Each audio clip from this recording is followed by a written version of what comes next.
beserta jajaran kepala kejaksaan beserta jajaran kejaksaan itu kami di sini selaku koordinator aksi mewakili teman-teman dan segenap masyarakat Kabupaten Kudus ingin menuntut hak kami. Dalam hal ini memang kami menganggap bahwa kejaksaan negeri Kudus itu adalah aparat penegak hukum, sedangkan kami paham betul hak kami dirampas oleh para pejabat di Kabupaten Kudus. Ini adalah suara kami mewakili teman-teman.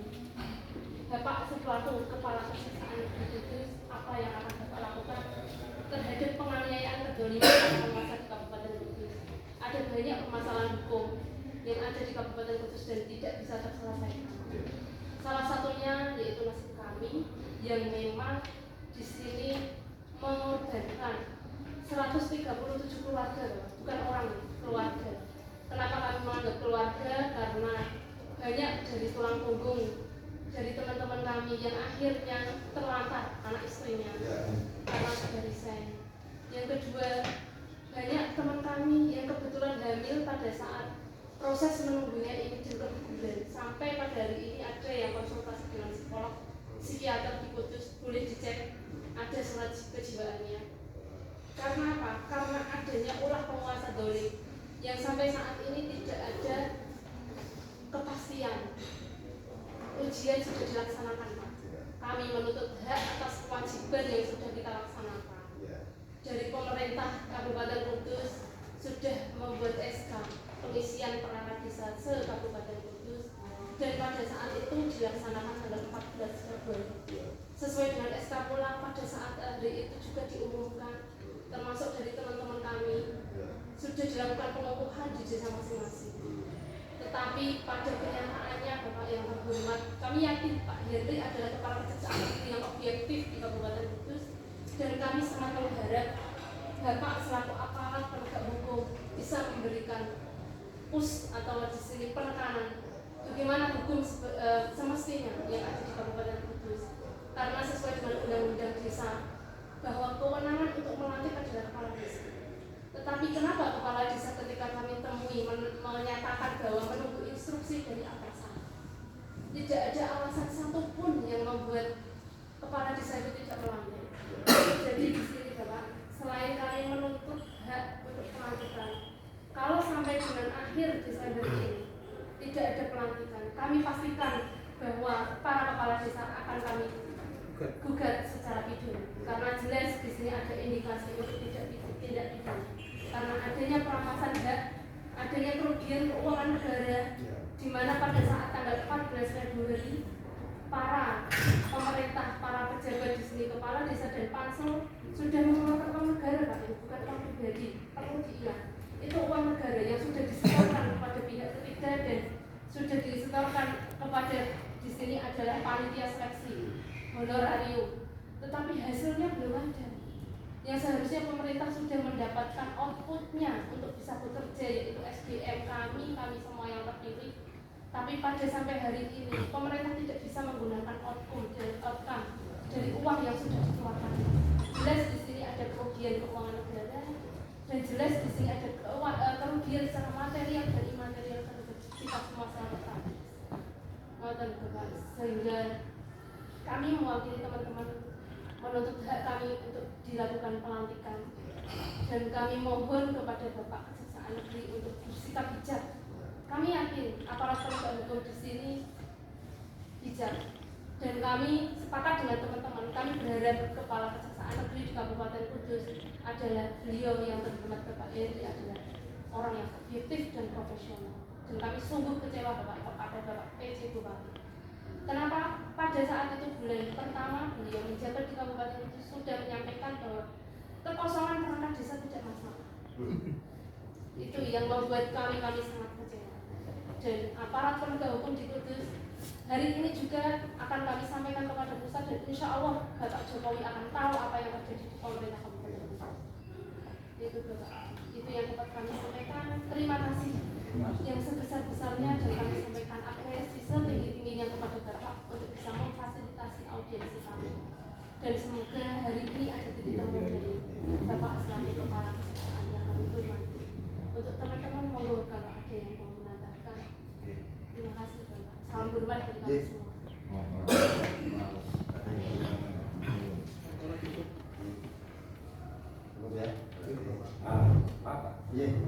Kami waktu sudah mencik. Kami dari tetangga hotel 1 kami sudah upayakan berbagai macam untuk menjaga aturan, tapi sampai selama 4 tahun ini tidak ada tanggapan dan reaksi dari pemerintah. Itu yang ingin saya sampaikan. Permasalahannya akibat pembangunannya dia merusak rumah saya.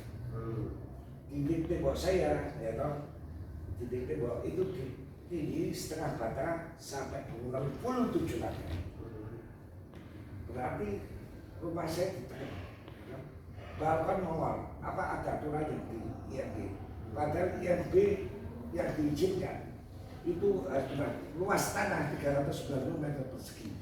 Tapi di IMB yang diizinkan 266,8. Berarti kalau tidak bangunan harus ada panjang dilatasi jarak kiri kanan muka belakang dari tetangga atau jalan harus ada jarak. Itu dilanggar sampai bangunan full 390 meter persegi. Izinnya 5 lantai, ini dibikin 7. Otomatis dia fondasi tidak Pak. Akhirnya hotel itu ambles sedikit. Juga rumah saya ketarik. Tetangga yang sebelah itu juga kena juga. Jadi 3 rumah sebetulnya. Rumah timur yang punya, rumah utara tetangga dari Junadi, rumah yang utaranya lagi itu sudah damai. Ya, damai ternyata hanya PHP aja, yaitu urusan mereka. Yang diperbaiki ternyata tempat kata suram. Rumah saya katanya mau dibangun bahkan yang lebih bagus dari pemilik hotel. Nah ini perlu digarisbawahi, bahkan yang lebih bagus itu artinya apa? Ya, sedangkan tembok saya konstruksinya terputus semua. Itu harus bukan terpasang fondasi lagi. Pertama garasi, sekarang rumah utama ikut ketarik juga pada tetangga. Kalau ingin tahu kondisinya boleh survei ke rumah saya. Ya, jadi persis meter sebelah timur hotel persis jalan masa nomor 79 hotel nomor 77. Itu yang ingin saya sampaikan dan kami ingin mencari keadilan. Itu saja. Jadi kita harap sesuai dengan undang-undang yang berlaku. Tidak membedakan kaya miskin, tua muda maupun jabatan dan itu jadi harus undang-undang diberlakukan adil Pak. Tidak ada bulu. Terima kasih. Sekian. Assalamualaikum.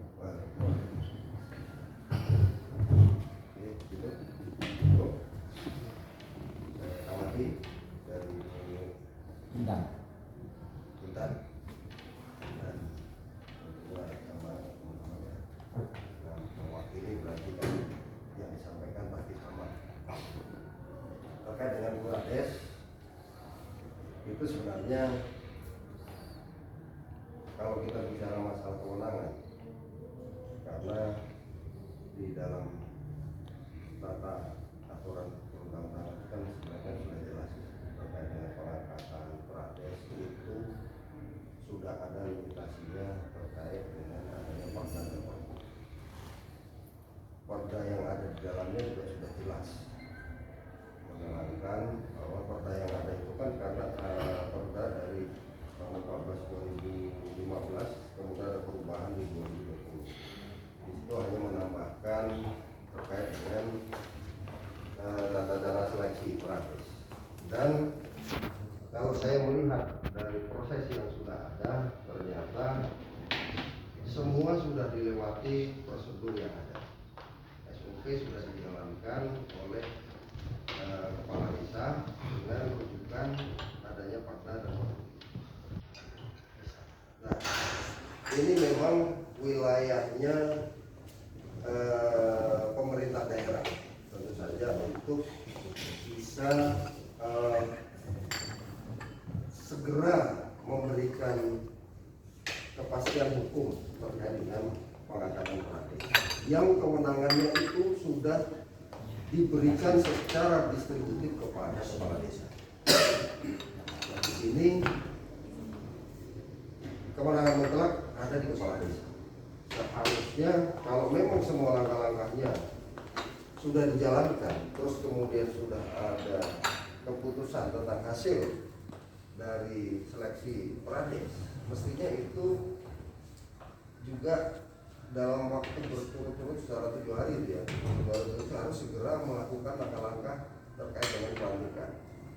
Namun pada kenyataannya dalam masa itu masih ada sanggahan atau gugatan yang notabene-nya sebenarnya itu kan proses di luar dari proses perekrutan. Jadi kami kejaksaan secara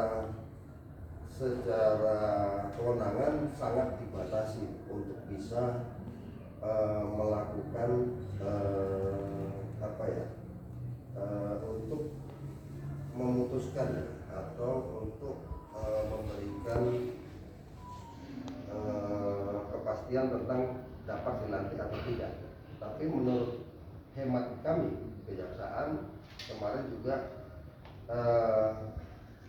dari pihak pemerintah daerah dan dari pihak desa ya kemarin juga ya ada berapa desa kemarin? Ada 51 ya meminta pendapat kepada kami. Di sana secara jelas dan tegas saya nyatakan sepanjang itu perda dan pergub dilaksanakan sesuai dengan koridornya, ya berarti tinggal kepala desa saja memutuskan untuk bisa melakukan langkah-langkah selanjutnya. Kecuali kalau prosedurnya tadi itu ternyata tidak benar. Dan di situ kan sudah ada hasil yang dikeluarkan oleh tim pihak ketiga ya, pihak ketiga. Artinya kan sudah ada berita acara dan segala macam. Otomatis kan itu sebagai bentuk selesainya proses penjaringan. Nah, otomatis kalau proses sudah dilalui, langkah-langkah sudah dilalui dengan tidak meninggalkan koridor yang ada, nah dia sudah harus bisa menjawab di sana. Kepala desa harus melakukan apa? Tapi kita coba untuk mendorong ke sana, untuk melakukan langkah-langkah konkret ya. Artinya kalau kami hanya support sifatnya, tidak bisa memberikan satu keputusan atau tidak bisa memberikan satu pemaksaan ya sifatnya ya. Karena kaitannya kita hanya bisa mendorong regulasinya agar benar-benar bisa dijalankan dengan baik. Terkait dengan adanya pelanggaran hukum nantinya apabila terdapat penggunaan keuangan negara yang sudah diberikan kepada mereka untuk dipertanggungjawabkan apabila itu tidak ada output seperti yang Bu Intan sampaikan tadi, ya berarti kita juga akan nanti ambil langkah-langkah hukum terkait dengan hal itu. Siapa yang paling bertanggung jawab di sana, terus seperti apa yang harus mereka pertanggungjawabkan terkait dalam proses rekrutmen prades. Itu terkait prades. Mudah-mudahan nanti itu kita bisa lebih cepat untuk bisa mensupport ya, dan mudah-mudahan pemerintah daerah juga bisa kita berikan dorongan untuk segera mengundang kepala desa yang ada untuk segera menentukan sikap, melantik atau menyatakan tidak bisa melantik. Paling tidak harus ada bahasa seperti itu. Kalau melantik seperti apa, kalau tidak alasannya. Nah, nanti itu secara yuridis formalnya kita juga akan minta itu, supaya mereka juga bertanggung jawab dalam hal ini.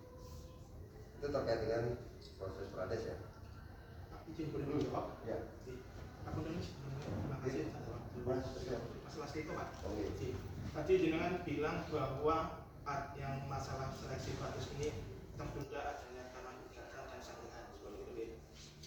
Yang seperti kita tahu bahwa Indonesia itu mempunyai asas hukum. Dalam hal ini adalah apa asas presumpsio justai causa, bahwa SK bupati atau pergub itu bersifat konkret dan final. Tidak bisa diganggu baik itu ada sanggahan ataupun baik itu ada gugatan. Sekelas presiden aja ketika ada masalah beliau tetap dilantik. Kenapa hanya kita rades? Setingkat yang paling kecil dalam pemerintahan, Pak. Presiden ada gugatan dalam persidangan, beliau tetap dilantik. Kan seperti itu. Ya kan benar, Pak. Yang kedua, kemarin kita itu sudah ditelepon beberapa dari kejaksaan dan kita sudah memberikan keterangan. Dalam keterangan kita mempunyai bukti siapa saja yang bermain di sini. Bahkan ada kader saya, kader seorang kita, monggo media. Kader seorang kita, dia mengakui beliau belum bisa melantik karena dia menerima uang dari peserta yang tidak jadi, yang belum bisa dikembalikan. Dan itu menjadi alasan kita belum dilantik. Sampaikan dengan Pak Jokowi, Pak. Sampaikan. Kita punya buktinya dan dari kejaksaan sudah kita kasih tahu. Kita sudah Seperti itu. Jaksa sudah kita kasih tahu. Sampaikan ke Pak Jokowi. Dan ketika nanti pegawai kejaksaan minta bukti, silakan melalui lawyer kami, jangan lewat by phone. Jangan bukti itu dikirim lewat by phone, silakan lewat lawyer kami. Kan gitu. Dalam akhir Desember ketika tidak ada pelantikan, maka bukti-bukti itu kita akan bawa ke persidangan.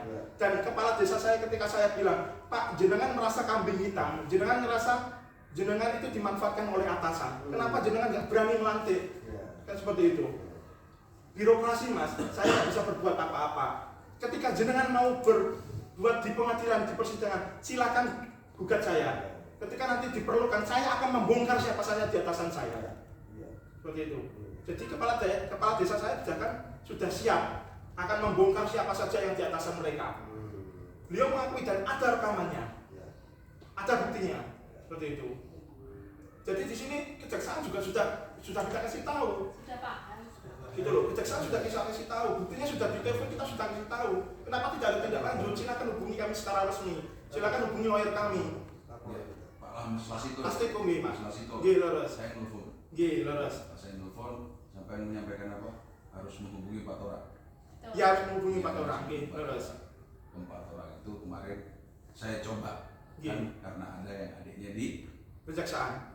sampai sekarang tidak hadir. Iya. Dan orang mengatakan ini pengawasan sudah dilakukan inspektorat. Sudah mereka bergerak.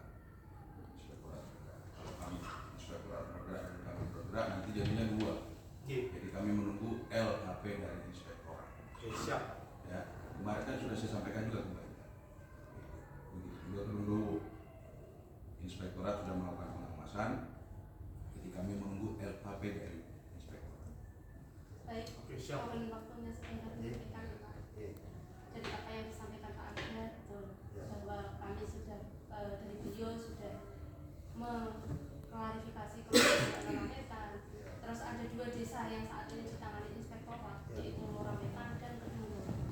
Tetapi pada saat kami menyampaikan juga atau berkomunikasi istilahnya dari pihak pemerintahan desa dan pihak inspektorat, bahwa inspektorat di sini tidak mempunyai kewenangan terkait dengan adanya pengisian perangkat desa.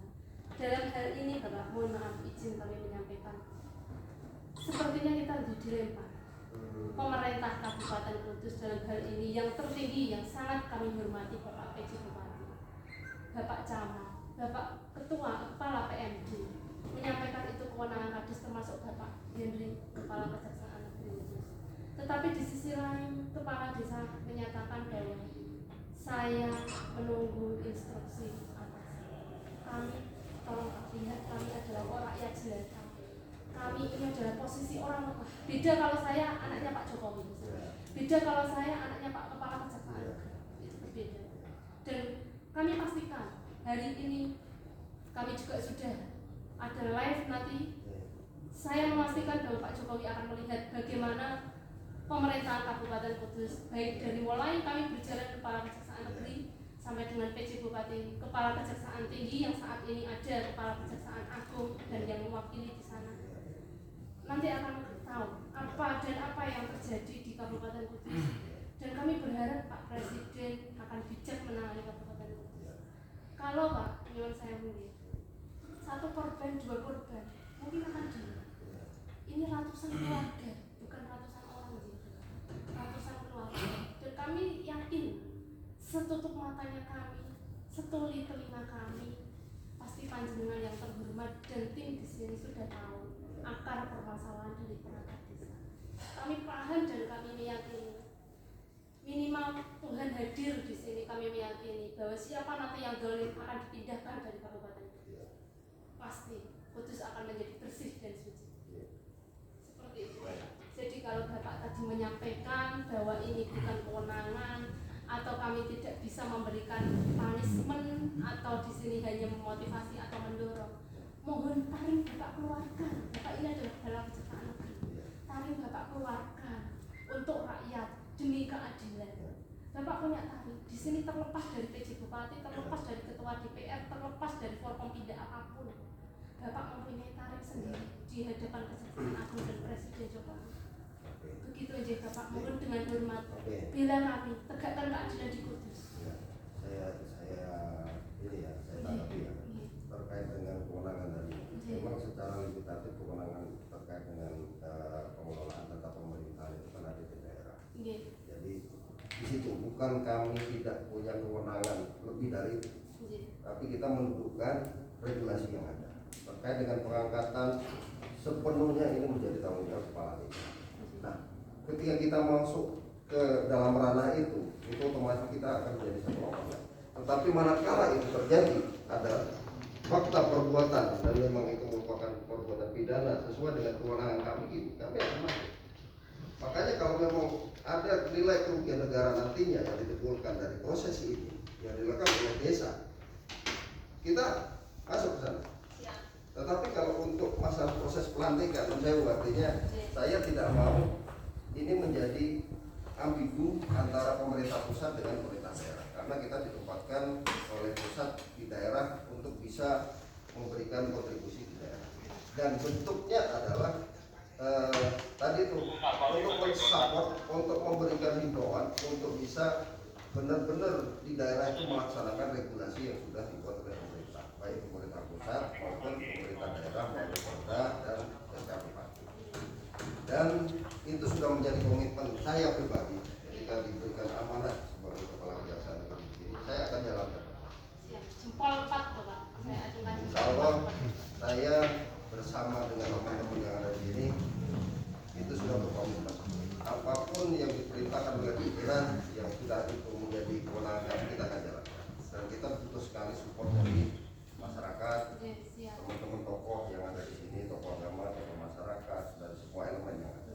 Kita siap. Makanya ini menjadi satu semangat buat kami untuk benar-benar bisa memberikan satu dorongan yang lebih tentunya kepada pemerintah daerah maupun kepada desa nantinya, supaya segera memberikan jawaban terkait dengan langkah-langkah apa yang seharusnya dilaksanakan. Kalau memang lantik, silakan dilantik. Tidak ada tergambar di sana kalau dilantik ada masalah, kalau nggak dilantik ada masalah. Tetapi yang jelas ketika dia menjalankan proses dari yang sudah dijalankan itu dengan terbuka, ya laksanakan.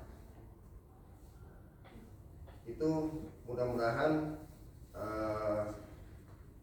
ini bisa menjawab teman-teman, bisa mengakomodir teman-teman terkait dengan tadi Bapak, terkait dengan Hotel 1 tadi. Nanti kita cek di lapangan, karena ini juga terus terang saja terkait dengan perizinan itu juga kewenangan dari pemerintah daerah. Di sini juga diatur ketentuannya bagaimana dia proses perizinan IMB itu harus dilakukan. Prosedur itu apakah mereka sudah jalankan atau tidak, terus kemudian kajian IKLPL-nya seperti apa, KLPL-nya, nah nanti kita akan melihat ke sana. Nah kalau di sana ternyata ada penyimpangan secara pidana juga nanti, karena kewenangan kami bukan pada penegakan perda, nanti ada di wilayah Pol PP kan itu kan, tapi terkait dengan adanya undang-undang. Kalau memang kita dapati itu ada pelanggaran pidana terkait dengan pembangunan itu yang jelas-jelas merugikan orang lain atau merugikan keuangan negara, kalau diambil, tentu saja kita akan turun ke sana.